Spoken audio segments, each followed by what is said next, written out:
Sorry, I hadn't actually thought about how I want to start this. Yeah, how do we kind of articulate what we want to achieve? So, yeah, I quite like thinking about and talking about ethical and political principles and how they play out. And so, since this is the Cypherpunk Congress, I reread the Cypherpunks Manifesto and the Crypto Anarchist Manifesto. And I wasn't really very satisfied with what I saw. I mean, I like a Cypherpunks Manifesto. So that's the one that has Cypherpunks write code, the famous quote in it. And it focuses on anonymity, and it talks about private electronic cash and so on. But it doesn't really talk about what they're for. And the Crypto Anarchist Manifesto, it basically restricts itself to saying that widespread deployment of crypto is inevitable, governments will resist it. But again, it's not really saying why we're doing this.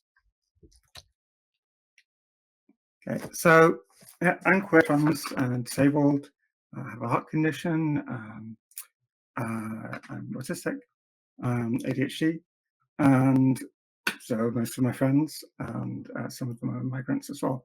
And we are really under attack at the moment, not just by the government in my country, I know in the US, in many, many other countries. And I believed for a long time that cypherpunk values and politics and the things that we build do help, but how concretely is it helping? Because we use Signal and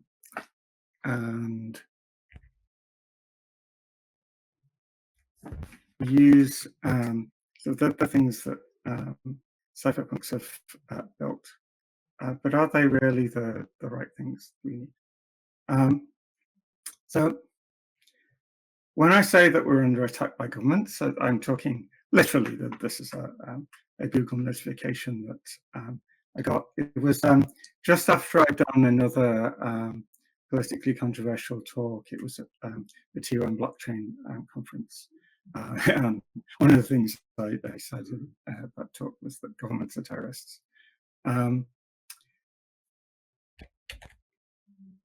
We're under attack in lots of different ways.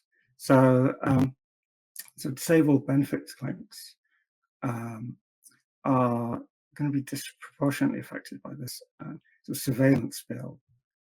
It's called Data Protection Bill, but it's actually a surveillance bill that allows the UK government, the Department of Work and Pensions, which is the main benefits gatekeeper, to surveil people's bank accounts.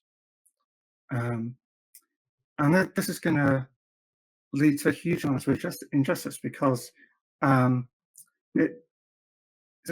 with typical false positive rates, you're going to be catching more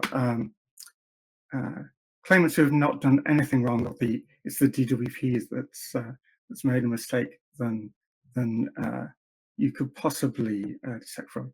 Fraud rates are extremely low. Trans people. So I'll tell you what's going on here. This is the sort of previous specification for the gatekeeping of hormones and hormone blockers for trans kids.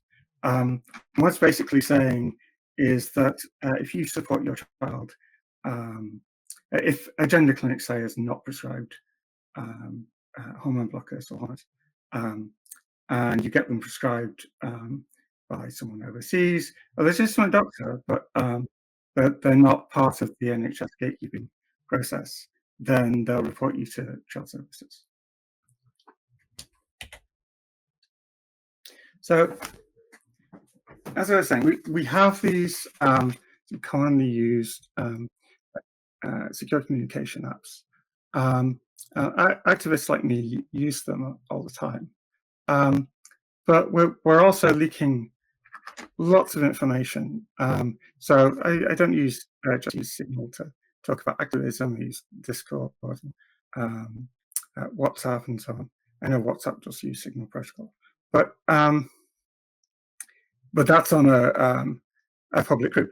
So the fact that it uses Signal protocol for private communications is beside the point. We're always leaking information that so really could be a serious problem in the future. And there's a conflict between kind of organizing privately, or there's an apparent conflict between organizing privately and trying to get enough people to join in with you, to join in with the protest that's being organized, for example. I don't really know how to solve this, but I know that many activist groups are struggling with it.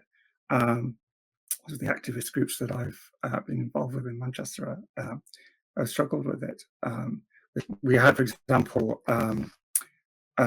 we were doing a presentation on sort of self-made moments, and a bunch of TERFs showed up, transphobic people, and so with the help of some CIS allies, we managed to keep them out, and the event went ahead perfectly well. Just sharing information. But in order to avoid the TERFs knowing where we're next time, change the date of the meeting. And then on the next meeting, a third of the people turned up. And that group was sort of, it really affected, because of the security sort of precautions that we're needing to take to avoid transphobes. It really affected how many people were able to come, the popularity of the group, until sort of, something really transphobic really happened, and then the group recovered because of people protesting that. So Signal works best for kind of operational details of things, but for day-to-day activist organizing, I don't know whether it's actually that well suited. Sometimes you can sort of avoid unnecessary infighting by having conversations in private.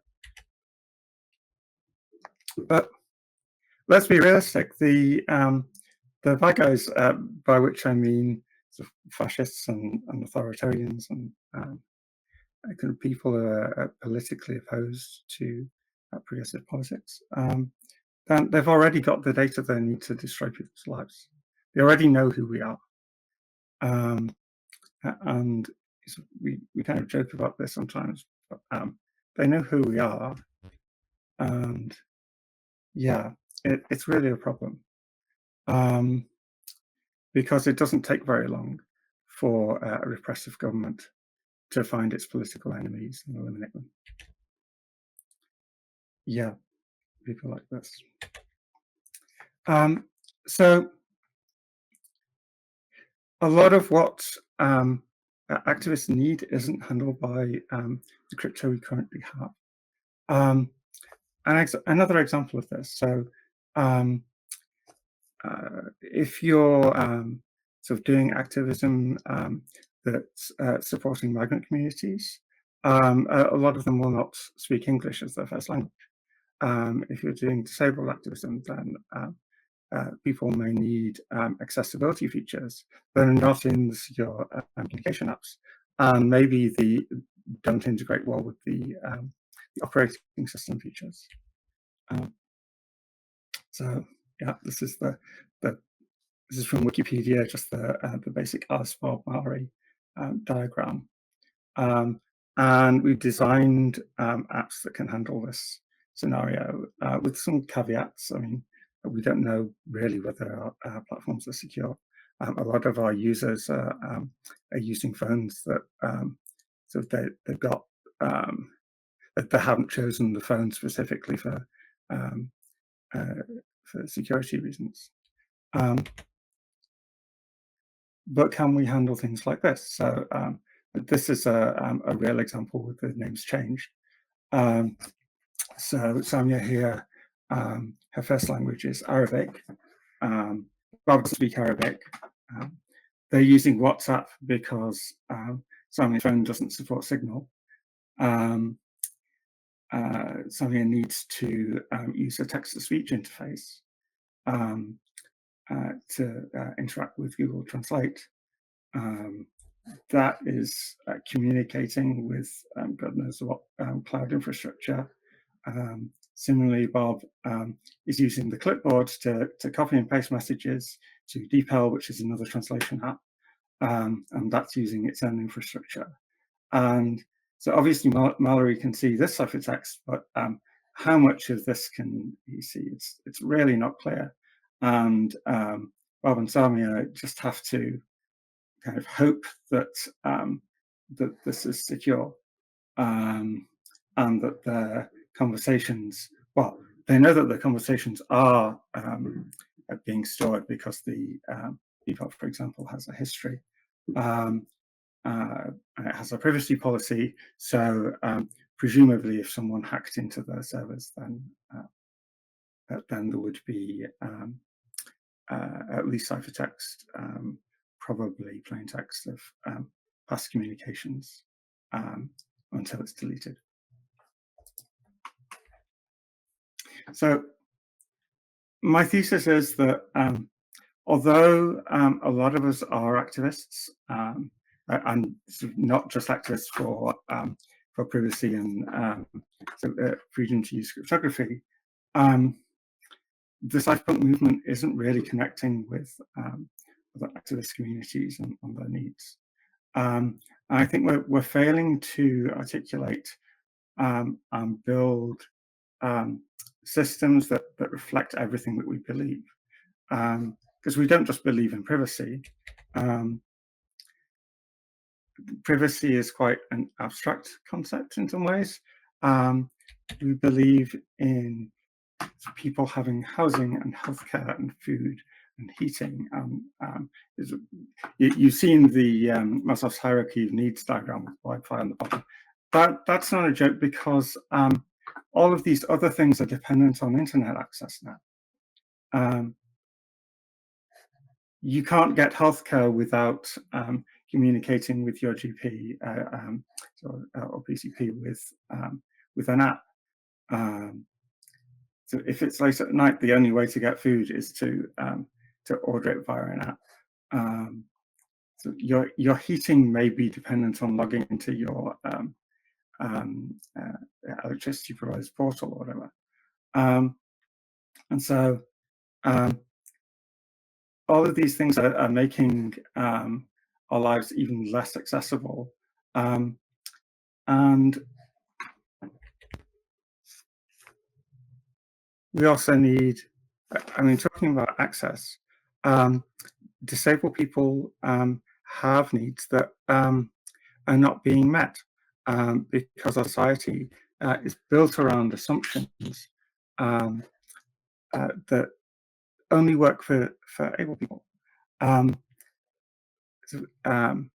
know that the next talk by Emma Hopwood is going to be about sort of sexism and women's rights. It's vital sort of fundamental human rights that are being denied, and can only really be defended if we have privacy. A habitable environment, that in long term means a habitable planet, but it also means freedom from having bombs rain down on you. The right to protest is being attacked in the UK now, in the US, many different countries. And we need this really to apply to everyone, because our current society treats some people as not deserving of rights. It treats Palestinians as not deserving of rights, for example. It treats migrants as not deserving of the same rights. migrants are prevented in many countries from having a job, and so they're forced to live in poverty. They're forced to live far below what's considered the poverty level for citizens of that country. It's unacceptable. This is a tattoo that I have on my arm. And it's a quote from Emma Goldman in her autobiography, Living My Life. I want freedom, the right to self-expression, everybody's right to beautiful, radiant things. The reason I got this tattooed on my arm is that I believe in this politics, and it's why I build privacy systems.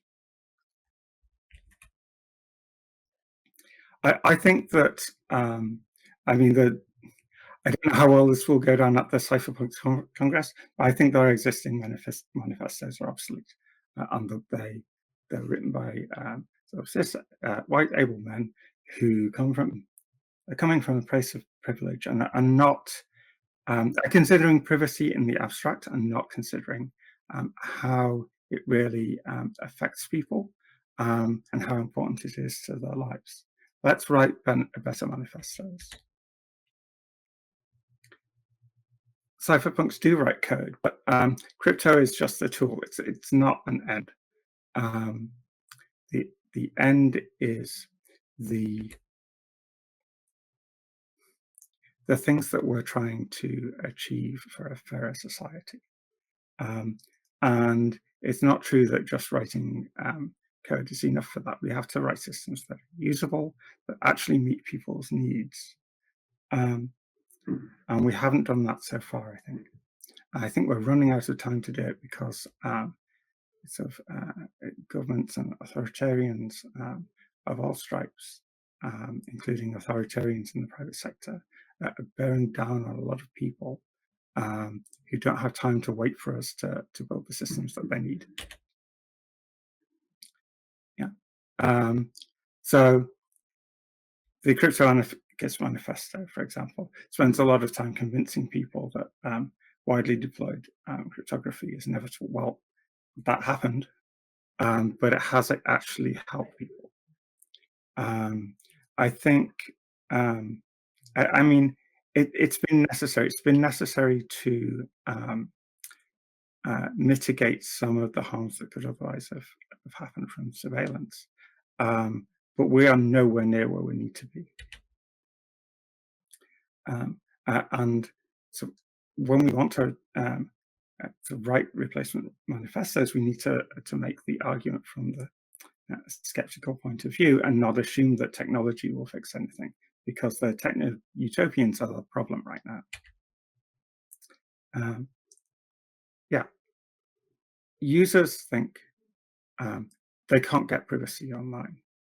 It's not that they don't care about privacy, it's that if they can't get it, then why should they pay the usability cost of privacy tools? And this is why. Privacy is an enabler for protest, for working around inaccessible and unfair systems, for helping others to get around inaccessible and unfair systems. Just send them cash.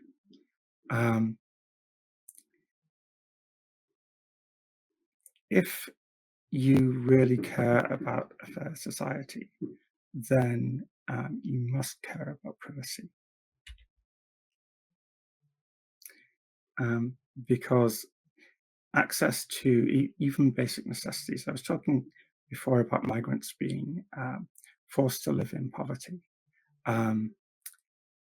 It's not just that, it's that they're surveilled constantly to kind of keep them in line. The conditions under which migrants are held, and it's almost like an open prison. In the UK, for example, under what's still actually the hostile environment, although they've stopped using that term, are disgraceful. People should be treated equally. I don't care whether they're migrants. I don't care so what other oppressed group that is the flavor of the day to attack they're in. You can probably tell how angry I am about this, because governments are trying to make this worse. They're trying to crack down even further and exploit people's fears, insecurities, and make scapegoats of vulnerable groups. And the tools that they're using for that are surveillance, and particularly financial surveillance. It's talking about the proposal in the UK to surveil benefit claimants' bank accounts. We have to stop this. They are kind of supporting this by demonizing their disfavored groups. It's the tactic of authoritarian groups throughout history. And yeah, this has always been the strategy, not just by governments, and not just by governments that we think are obviously authoritarian, by parties that are kind of historically supposed to be left-wing, are doing the same thing. Can cryptocurrency help? So I have to declare an interest here. I probably don't need to. Probably didn't need to say that Zcash is a private cryptocurrency, because this audience probably knows that. But okay, declare that interest. I don't think that so in terms of economics, I don't think that cryptocurrency is going to solve wealth inequality, which is the main driver of the surveillance and control. But it can help people to work around restrictions, to give mutual aid to others. And as I've said many times, you don't have privacy without financial privacy.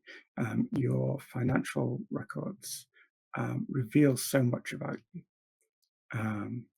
And they often reveal precisely the things that can be used to discriminate against you. But I don't know about other people here, but among my leftist activist friends, cryptocurrency is viewed as a bit of a joke, as sort of a casino and a hive of scams, and that reputation is not entirely undeserved in some cases. Yeah, I am going to get in trouble for saying that as an Ethereum conference, but yeah, I guess probably most people agree with me. But we do know how to make remote payments as private as cash, and we know that cash helps people to helps people with the goals that we want to achieve, because it is much less easily surveilled. Yeah. So before the current big data and AI explosion, the intel agencies were having a huge problem with keeping up with the sheer amount of data that they were intercepting, and I think they probably solved that problem, and it's a real problem for us, because yeah, there's really no restriction except for data being encrypted, but it has to be actually encrypted and not easily bypass, because so encryption isn't enough on its own. If your adversary can get into the same group that is being group encrypted, then that's it, game over. So what things like the European chat control proposal would do, it's practical for them to do, and that will happen unless we fight back and fight back hard. So we need to get serious about choosing governments as adversaries. I've been saying this for a while. Yeah, they have a lot of power, and a lot of the techniques that we're using are not sufficient. So, in conclusion, let's write some manifestos that reflect all of our convictions and say why we care about privacy. Let's build what's needed to grow resistance movements without protesters just ending up on lists that are putting them in danger, or at least allowing them to assess those risks. Let's really address the language and accessibility barriers in the systems we build, because we're building them for people for whom those barriers are particularly significant. And let's make our privacy-enhancing tools outcompete tools that don't provide privacy. And we can do that because we're not under the constraints of kind of having always to satisfy commercial capitalist interests. I think that's an advantage that we should press. Okay, there you go.